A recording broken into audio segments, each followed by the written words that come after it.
अस्सलाम वालेकुम, मैं हूं इश्तियाक गोंदल। बज़ाहिर पाकिस्तानियों की एक बड़ी तादाद ये समझती है कि जिस तरीके से नवाज शरीफ साहब जो है वो पाकिस्तान पहुंचे और उनको जिस तरीके से प्रोटोकॉल दिया गया, उसके बाद नवाज शरीफ साहब का पाकिस्तान का वजीर आजम बनना 100% यकीनी है और इसके अंदर कोई दूसरी राय नहीं है, कोई शक्को शुबात ही नहीं है। लेकिन इस वक्त नवाज शरीफ साहब जो है वो सख्त परेशानी में मुब्तला हैं और वो बुरे तरीके से फंस चुके हैं और उस परेशानी के हल के लिए उन्होंने 40 से जायद अरकान पर मुश्तमिल जो पार्टी की नई मंशूर कमेटी है उसके सामने भी अपनी परेशानी का इजहार कर दिया है। और इस मंशूर कमेटी से उन्होंने बड़ा वाज़ेह तौर के ऊपर अहकाम देते हुए कहा है कि मुझे 8 फरवरी से पहले यानी कि इंतखाबात से पहले पहले इस परेशानी का हल चाहिए। अब सवाल यह पैदा होता है कि नवाज शरीफ साहब के हवाले से तो सारी अच्छी खबरें चल रही थी, अचानक ऐसा क्या हुआ कि नवाज शरीफ साहब जो है एक मुश्किल सूरत हाल से दो चार हो गए। तो उसकी जो सबसे बड़ी वजह है नवाज शरीफ साहब के ऊपर जो है ना, पाकिस्तानियों की एक बड़ी तादाद ने और वो लोग जो नवाज शरीफ साहब के या पाकिस्तान मुस्लिम लीग नून के मुखालिफिन है, उन्होंने नवाज शरीफ साहब के ऊपर एस्टेब्लिशमेंट का नया लाडला और पाकिस्तान मुस्लिम लीग नून के ऊपर एस्टेब्लिशमेंट की पसंदीदा जमात का लेबल लगा दिया है। और ये जो लेबल है इसका लगना नवाज शरीफ साहब के लिए और नून लीग के जो हमायती हैं और उनके जो सियासतदान है, रहनुमा है, उनके लिए बिल्कुल कतई तौर के ऊपर नाकाबिले कबूल है। और ये इतनी तेजी से ये लेबल जो है ये वायरल हो रहा है कि हर बंदा जो है ना वो अगर एस्टेब्लिशमेंट का नया लाडला नाम लेता है तो लोग समझ जाते हैं कि ये नवाज शरीफ साहब की बात हो रही है। तो ये जो सूरत हाल है ये नवाज शरीफ साहब इसके लिए बड़े परेशान है और वो हर हाल के अंदर इस सूरत हाल से बाहर निकलना चाहते हैं। अब सवाल ये पैदा होता है कि नवाज शरीफ साहब के ऊपर एस्टेब्लिशमेंट का नया लाडला का लेबल किसने लगाया, क्यों लगाया और पाकिस्तान मुस्लिम लीग नून किस बयानिए के पेश नजर ये जो लेबल है इसको अपने ऊपर से हटाने में कामयाब हो सकेगी। सबसे पहले तो हम देखते हैं कि पाकिस्तान पीपल्स पार्टी और पाकिस्तान तहरीक इंसाफ के अलावा पाकिस्तानियों की एक बड़ी तादाद जो है उसने दो तीन जो है वजूहात बुनियादी तौर पर उनकी वजह से नवाज शरीफ के ऊपर एस्टेब्लिशमेंट का नया लाडला का लेबल लगाया है। एक तो यह है कि नवाज शरीफ साहब जब पाकिस्तान पहुंचे तो जिस तरीके से उनको प्रोटोकॉल दिया गया, जिस तरीके से उनको वेलकम किया गया, जिस तरह से शानदार तौर के ऊपर जो है उनको जिस तरीके से प्रोटोकॉल देते हुए बजायर एक तासर यह मिला कि शायद यही पाकिस्तान के अगले वजीर आजम है, इसलिए इनका भी से ख्याल रखना जो है ना वो जरूरी है और ख्याल रखा जाएगा। और उसके साथ साथ मुख्तलिफ लोग ये समझते हैं कि वो केसेस जिनमें नवाज शरीफ साहब जो हैं सजाई याफ्ता थे, इश्तिहारी थे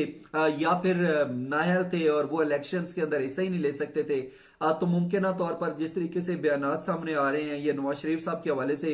जिस तरीके से अदालती रिलीफ की बात की जा रही है और जिस तरीके से पाकिस्तान मुस्लिम लीग नून के वकला जो है वो बड़ी यकीन के साथ कहते हैं कि ये जो केसेस हैं ये तो बस कुछ दिनों के अंदर नवाज शरीफ साहब इन तमाम केसेस से बाइज्जत तौर के ऊपर बरी हो जाएंगे और वो तो बड़े आराम से इलेक्शंस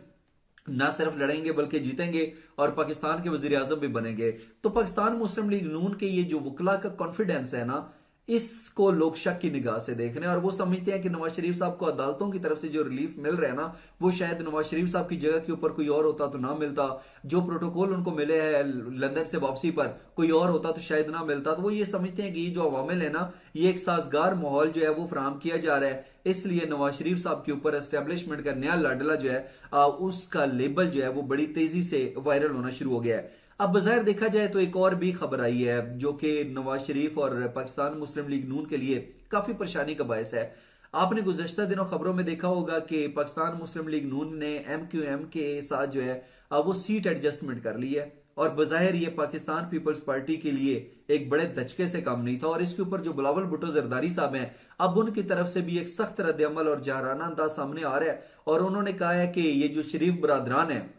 इन्होंने वोट को इज्जत दो की बजाय जो है वो सिलेक्टर्स के साथ गठजोड़ कर लिया है। अब वोट को इज्जत दो का जो बयानिया था वो तो बस ऐसे ही था, बस सिर्फ अल्फाज थे और असल में तो उन्होंने सीधा सीधा जो है ना वो सिलेक्टर्स के साथ हाथ मिला दिए हैं कि वोट को इज्जत दी तो हम तो इक्तदार में नहीं आ सकते, इसलिए जो कुछ करना है ना आप ही हमारे माई बाप हैं, आप ही करें। बज़ाहिर बिलावल भुट्टो जरदारी साहब का जो है ना वो ये एक नुक्ता नजर है और वो कहते हैं कि पाकिस्तान मुस्लिम लीग नून जो है ना वो सही मानों के अंदर एक किंग्स पार्टी बन चुकी है। अब बाहर देखा जाए तो इस सूरत हाल के पेश नजर अगर इलेक्शन होते हैं और नवाज शरीफ साहब जीत जाते हैं तो क्या अवाम उनको दिल से अपना वजीर आजम जो है वो तस्लीम करेगी? शायद नहीं करेगी। और दूसरी बात यह है कि नवाज शरीफ साहब का अगर आप माजी का रिकॉर्ड उठाकर देखें तो बार बार उनके तो मिलिट्री एस्टेब्लिशमेंट के साथ बड़े बड़े फड्डे चलते रहे। उन्होंने 5 आर्मी चीफ लगाए और पांचों के पांचों आर्मी चीफ्स के साथ बाद में उनके शदीद इख्तलाफात का शिकार हुए। तो नवाज शरीफ साहब को ये जो उनके ऊपर लेबल था एंटी एस्टेब्लिशमेंट का, शायद वो उनको ज्यादा सूट करता था उनकी अपनी नजर में, इसलिए नवाज शरीफ साहब नहीं चाहते कि अब उनके ऊपर एस्टेब्लिशमेंट का नया लाडला जो है ना ये लेबल बरकरार रहे। तो अब सवाल ये पैदा होता है कि मौजूदा सूरत हाल के पेश नजर पाकिस्तान मुस्लिम लीग नून किन हकाइक की बुनियाद पे या किन अवामिल की बुनियाद पर यह कोशिश करेगी कि नवाज शरीफ साहब के ऊपर से ये लेबल हटाया जाए। तो उसके लिए पाकिस्तान मुस्लिम लीग नून के जो साबिक वफाकी वजीर दाखिला राना सनोला साहब, उन्होंने भी बड़ा वाज़ेह तौर के ऊपर कह दिया है कि जो नया बयानिया भी उन्होंने दे दिया है कि पाकिस्तान मुस्लिम लीग नून का बयानिया है क्या। उन्होंने कहा है कि मुशर्रफ दौर के इलेक्शंस हो या जो 2018 के अंदर इलेक्शंस हुए, आप उनकी बात कर लें, पाकिस्तान मुस्लिम लीग नून के लिए बेतहाशा किस्म की मुश्किलात थी। हमें कोई लेवल प्लेइंग फील्ड जो है वो नहीं दी गई, और अभी जब वो मुश्किलात नहीं है तो आप सितम ज़रीफी देखिए कि हमारे ऊपर जो है उन्होंने एस्टेब्लिशमेंट का नया लाडला और एस्टेब्लिशमेंट की पसंदीदा जमात का लेबल लगा दिया। और ये जो परेशानी है ये पाकिस्तान मुस्लिम लीग नून की बड़ी परेशानियों में से एक परेशानी है।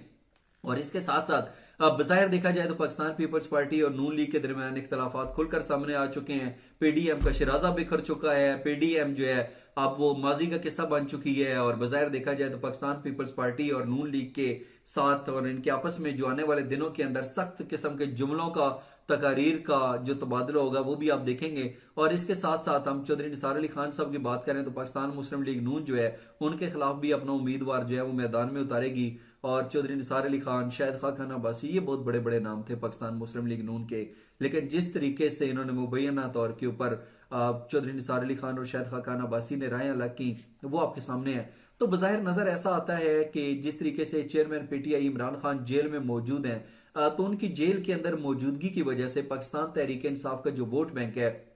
वो मुसलसल बढ़ता चला जा रहा है। और ये इलेक्शंस अगर शफाफ तरीके से होते हैं तो शायद पाकिस्तान पीपल्स पार्टी और नून लीग जो है वो आपको दूर दूर तक किसी जगह के ऊपर नजर ही ना आए, और पाकिस्तान तहरीक इंसाफ जो है वो वाज़ेह अक्सरियत के साथ जो है वो अपनी हुकूमत भी बना सकती है। लेकिन बज़ाहिर इसके इम्कानात कम है, और उसकी बुनियादी तौर पर वजह यह है कि पाकिस्तान तहरीक इंसाफ को शायद एक साजगार किस्म का माहौल फराहम नहीं किया जाएगा। पकड़ दकड़ का सिलसिला भी चलता रहेगा, और जो भी नॉमिनेट होगा, जो भी कैंडिडेट खड़ा होगा, जो भी इलेक्शंस लड़ने के लिए मैदान में आएगा, उसके साथ क्या होता है वो आप पिछले 4-5 महीनों का अगर एक रिकॉर्ड देखें, एक जायजा लें, तो आपको पता चल जाएगा कि पाकिस्तान तहरीक इंसाफ के हामियों के साथ मुस्तकबिल करीब में क्या होने वाला है। इस सूरत हाल के अंदर अगर इलेक्शंस होते हैं तो क्या वो शफाफ इलेक्शंस होंगे या फिर एक तवील अरसे तक इल्जामात की जद में रहेंगे? इस हवाले से आप क्या कहते हैं? अपना कीमती फीडबैक जरूर दीजिएगा। आज का व्लॉग देखने का बहुत शुक्रिया। अपना बहुत सा ख्याल रखिए। अल्लाह हाफिज।